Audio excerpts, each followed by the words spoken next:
to make a website with Word. Step 1. Load Word. Step 2. Type homepage. Step 3. Click File. Save as web page. Step 4. Save your page as index.html. Step 5.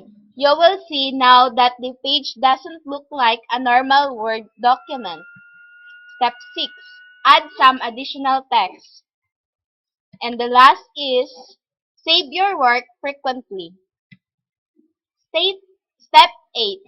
Do the same to make the other pages. Step 9. Type link to homepage under the text. Step 10. Highlight the text.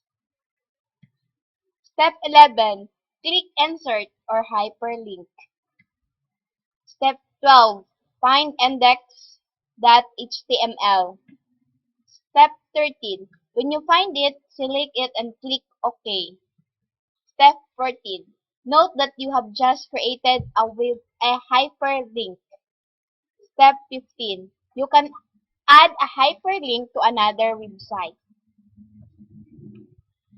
Step 16. Keep doing this until your website is complete.